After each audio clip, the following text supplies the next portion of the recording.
Hello students, welcome back to easy mathematical India. इस video में हम लोग अध्याय 2 बहुपद का प्रश्नावली 2.1 सॉल्व करेंगे और क्वेश्चन को सॉल्व करते समय जो उसमें कॉन्सेप्ट लगा है उसको भी हम लोग समझेंगे। तो प्रश्नावली 2.1 का पहला क्वेश्चन है, निम्नलिखित व्यंजकों में कौन कौन एक चर में बहुपद है और कौन कौन नहीं है, कारण के साथ अपने उत्तर दीजिए। तो इसमें शब्द आया है चर और आया है एक बहुपद। तो सबसे पहले आप लोग समझ लीजिए कि ये चर क्या होता है, ठीक ना। तो चर का सीधा सा मतलब होता है जिसका मान बदलता है, जिसका मान बदलता है उसे हम लोग बोलते हैं चर, ठीक ना। और चर को अधिकतर व्यंजक में हम लोग अंग्रेजी वर्णमाला के छोटे अक्षरों से प्रदर्शित करते हैं, ठीक। जैसे यहाँ पे आप देखेंगे तो यक्स है, ठीक, तो इसमें यक्स चर है और इसमें y भी एक चर है, इसमें t है, t भी एक चर है, ठीक ना।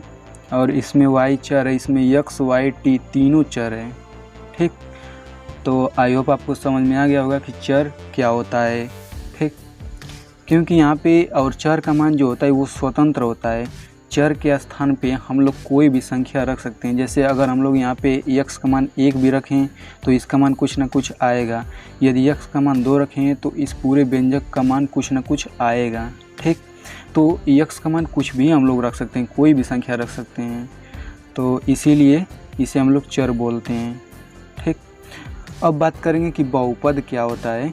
तो यदि आप इस व्यंजक में थोड़ा सा ऑब्जर्व करें तो यहाँ पे x की घात 2 है और यहाँ पे x की घात 1 है, ठीक ना। यानी चर की घात 2 है और चर की घात 1 है। तो यदि जो घातांक है ये 2 और 1, यदि ये पूर्ण संख्या होती है, चर की घातांक पूर्ण संख्याएं होती हैं, तो जो व्यंजक दिया रहता है उसे हम लोग बोलते हैं बहुपद, ठीक। तो ये बहुपद कहा जाएगा क्योंकि यहाँ पे देखते हैं कि चर की घात 2 है और 1, जबकि 2 और 1 पूर्ण संख्याएं हैं। पूर्ण संख्याओं में कौन कौन सी संख्याएं आती हैं, तो पूर्ण संख्याओं में आती हैं 0 आता है और गिनती वाली सभी संख्याएं आ जाती हैं, यानी 1 2 3 4 5 6 डट डट ये अनंत तक ऐसे चला जाएगा। तो ये सभी संख्याएं जो हैं ये सभी पूर्ण संख्याएं कहलाती हैं। यदि घातों के ऊपर, चर के ऊपर इनमें से अगर सभी संख्याएं पाई जाती हैं तो उसे हम लोग बोलेंगे बहुपद, ठीक। अब यहाँ पे देखिए, यहाँ पे चर y है केवल, तो y पे 2 घात है, 2 घात है y पे। तो आपको पता ही है कि 2 क्या है, एक पूर्ण संख्या है, इसीलिए यह भी एक बहुपद कहा जाएगा। इसमें चर t है, ठीक ना। तो जैसे अंडर रूट 2 रहता है तो इसे हम लोग लिखते हैं 2 पर 1/2 घात, यानी अंडर रूट 2 को हटाने के लिए उस पर घात 1/2 लिखते हैं। उसी तरह यहाँ अंडर रूट t है तो इसे हम लोग लिख सकते हैं t पर 1/2 घात, ठीक, प्लस t अंडर रूट 2। तो यहाँ पे आप देखेंगे इस पर तो t का घात 1/2 है और t का घात यहाँ पे 1 है, तो 1/2 और 1। तो यहाँ पे 1 तो पूर्ण संख्या है लेकिन 1/2 पूर्ण संख्या नहीं है, इसीलिए यह बहुपद नहीं कहा जाएगा। अब बात करते हैं इसमें, तो ये हो गया y प्लस, इस पर तो 1 घात रहता है ये, ठीक। तो ये हो गया 2 और जब ये नीचे से ऊपर जाएगा तो y के घात 1 की जगह -1 हो जाएगा, y की घात -1, ठीक। तो अब चर की घात की बात करते हैं तो इस पर 1 घात है, यानी 1, यहाँ पे -1 घात है, -1। तो यहाँ पे आप देखेंगे तो 1 तो पूर्ण संख्या है लेकिन -1 पूर्ण संख्या नहीं है, इसीलिए यह भी एक बहुपद नहीं होगा, ठीक ना। तो अब यहाँ बात करते हैं, तो यहाँ पे x चर है, y चर है, t भी चर है। अब इनकी घातांकों को देखते हैं तो यहाँ पे 10 है, यहाँ पे 3 है और t पर 50 घात है। तो ये 10 3 50 ये सभी पूर्ण संख्याएँ हैं, ठीक ना, ये सभी पूर्ण संख्याएँ, इसीलिए यह एक बहुपद होगा। अब बात करते हैं एक चर में बहुपद कौन कौन सी हैं। तो यहाँ पे देखिए केवल x आ रहा है, यानी कि ये बहुपद है, एक चर में बहुपद है, ठीक। यहाँ पर भी केवल y चर आ रहा है, ठीक। तो ये भी एक चर में बहुपद है। यहाँ पे देखेंगे तो केवल t आ रहा है, ये तो बहुपद है नहीं, बहुपद नहीं है ये, ठीक, ये भी बहुपद नहीं है। अब यहाँ बात करते हैं, ये तो बहुपद है लेकिन ये 3 चरों में बहुपद है, क्योंकि x चर है y चर है और t चर है, इसीलिए ये 3 चर में बहुपद है। अब बढ़ते हैं दूसरे क्वेश्चन की तरफ। तो दूसरा क्वेश्चन है, निम्नलिखित में से प्रत्येक में x स्क्वायर का गुणांक लिखिए। ठीक ना। तो आप इसे देखिए कैसे लिख सकते हैं। इसे लिख सकते हैं 2 प्लस, यहाँ पे लिख सकते हैं 1 गुणे x स्क्वायर प्लस x। ठीक ना। तो इसे भी सॉल्व करेंगे तो इतना ही आएगा, क्योंकि 1 का गुणा x स्क्वायर करने पर कोई परिवर्तन नहीं आता है। ठीक ना। तो यहाँ पे आप देखेंगे तो x स्क्वायर का गुणा 1 से हुआ है, इसीलिए x स्क्वायर का गुणांक 1 हो जाएगा। तो इसका आंसर 1 है। ठीक। अब इसको देखिए, तो इसे कैसे आप लिख सकते हैं। इसे लिख सकते हैं 2 प्लस फिर -1 गुणे x square plus x cube. ठीक ना। तो इसे भी देखिए -1 का गुणा जब x स्क्वायर में करेंगे तो -x स्क्वायर इतना ही आ जाएगा, यानी इसमें कोई चेंजेस नहीं हुआ। तो यहाँ पे देखिए x स्क्वायर का गुणा -1 से हुआ है, इसीलिए x स्क्वायर का गुणांक -1 हो जाएगा। तो यही इसका आंसर होगा -1। अब यहाँ पे देखिए, तो यहाँ पे x स्क्वायर का गुणा π/2 से हुआ है, तो π/2 इसका आंसर है। ठीक। अब यहाँ पे देखिए, यहाँ पे x स्क्वायर मौजूद ही नहीं है, यानी कि हम इसको लिख सकते हैं इसी में प्लस 0x स्क्वायर लिख सकते हैं कि नहीं, क्योंकि 0 का गुणा किसी भी संख्या में 0 आता है तो ये बाद में 0 आ जाएगा। ठीक। तो इसीलिए इसका x स्क्वायर का गुणांक 0 आएगा। तो अब बढ़ते हैं अगले क्वेश्चन की तरफ। तो सबसे पहले हम लोग चौथा क्वेश्चन हल करेंगे, उसके बाद से तीसरा हल करेंगे, क्योंकि चौथे के बाद तीसरा क्वेश्चन समझने में बहुत ही आसानी होगी।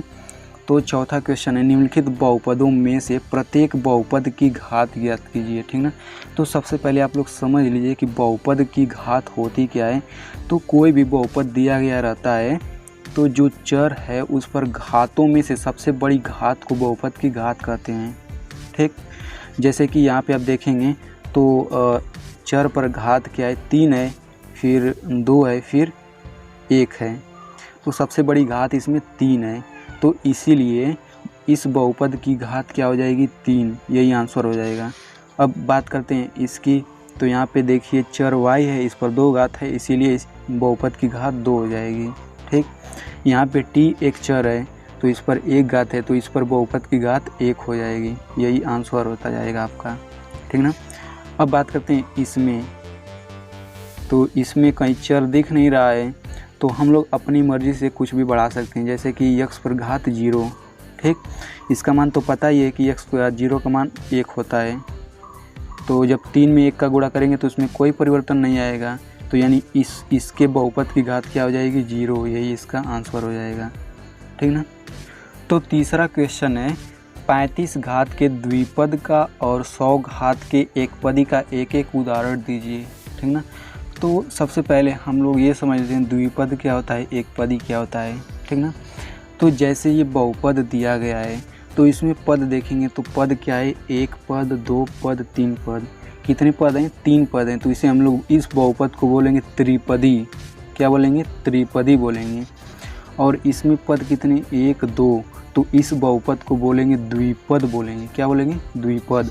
और इसमें भी 2 पद हैं, 1 पद 2 पद, तो इसे भी बोलेंगे द्विपद। ठीक ना। और इसमें पद कितना है, केवल 1 है पद, तो इसे हम लोग बोलेंगे एकपदी। ठीक। तो आई होप आपको समझ में आ गया होगा। अब बढ़ते हैं इधर। तो आप देखिए यहाँ दिया है 35 घात के द्विपद का। यहाँ घात का मतलब है कि बहुपद की घात, आप समझ लीजिए। तो 35 घात के द्विपद का और 100 घात के एकपदी का एक एक उदाहरण दीजिए, यानी 35 घात के द्विपद का उदाहरण दीजिए। तो हम लोग x पर घात 35 से ले लेते हैं। तो इस पर देखेंगे तो इस बहुपद की घात 35 तो है, लेकिन केवल ये एकपदी है, तो इसमें हम लोग +1 लिख लेंगे या फिर कोई भी संख्या लिख सकते हैं। ये कोई ज़रूरी नहीं है कि केवल इतना ही आंसर होगा, इसका अनंत आंसर हो जाएगा। कैसे हो जाएगा, जैसे कि आप यहाँ प्लस करके कोई भी अलग अलग संख्या आप जोड़ सकते हैं। ठीक ना। यहाँ पर किसी भी संख्या से गुणा भी कर सकते हैं। तो कोई ज़रूरी नहीं है कि जो किताब में दिया गया है केवल वही आंसर है। ठीक। अब बात करते हैं इसकी 100 घात की। 100 घात के एकपदी का एक एक उदाहरण दीजिए। तो इसमें आप देख लीजिए, इसको हम लोग x की घात 100 लिख लेते हैं, बस यही आंसर है, क्योंकि इसमें एक ही पद है। इसमें एक पद 2 पद है और घात इसकी कितनी है 35, इसमें घात कितनी है 100। बस यही इसका आंसर हो जाएगा। अब बढ़ते हैं 5वें क्वेश्चन की तरफ। तो 5वां क्वेश्चन, बताइए कि निम्नलिखित बहुपदों में कौन कौन बहुपद रैखिक है, कौन कौन द्विघाती है और कौन कौन त्रिघाती है। ठीक ना। तो सबसे पहले हम लोग समझ लेते हैं कि रैखिक बहुपद किसे कहते हैं। तो जिस बहुपद में बहुपद की घात 1 होती है, जिस बहुपद में बहुपद की घात 1 होती है उसे हम लोग बोलते हैं रैखिक बहुपद। ठीक ना। और जिस बहुपद में बहुपद की घात अगर 2 होती है तो उसे हम लोग बोलते हैं द्विघाती बहुपद। जिसमें 3 घात होती है बहुपद की घात उसे बोलते हैं त्रिघाती बहुपद। ठीक ना। तो यहाँ पे आप देखेंगे तो बहुपद की यहाँ पे घात क्या है, चर पर घात 2 है और घात यहाँ पे 1 है। तो इसमें बड़ी घात 2 है, इसलिए बहुपद की घात यहाँ पे 2 होगी। ठीक। तो जब बहुपद की घात 2 है तो उसे हम लोग बोलेंगे द्विघाती बहुपद। तो ये क्या हो जाएगा, द्विघाती, ये हो जाएगा द्विघाती बहुपद। ठीक। अब यहाँ पे भी आप देखेंगे तो यहाँ पे 1 घात है 2 घात है, तो बड़ी घात क्या है 2 घात है, तो ये भी क्या हो जाएगा द्विघाती बहुपद। अब बात करते हैं यहाँ पे, तो यहाँ 1 घात है 2 घात है, यहाँ पर भी 1 2 घात है, तो बड़ी घात 2 है, ये भी द्विघाती होगा। अब इसमें देखते हैं तो यहाँ पे 1 घात है, ठीक ना, और यही सबसे बड़ी भी घात है। तो मैंने बताया था ना कि यहाँ बहुपद की घात 1 है, उसे हम लोग बोलते हैं रैखिक बहुपद। तो ये रैखिक बहुपद हो जाएगी क्योंकि बहुपद की घात 1 है। अब यहाँ पे देखते हैं 3t, तो यहाँ पर भी t की घात 1 है, तो ये भी क्या हो जाएगी रैखिक बहुपद। अब यहाँ पे देखिए r का स्क्वायर, तो यहाँ पे बहुपद की घात 2 है, तो ये हो जाएगी द्विघाती बहुपद। इसमें 3 घात है, तो ये हो जाएगी त्रिघाती बहुपद। तो स्टूडेंट्स, मैंने आपको जितना भी पढ़ाया, यदि उससे रिलेटेड कोई आपको डाउट है तो आप कमेंट बॉक्स में पूछ सकते हैं। Thanks for watching.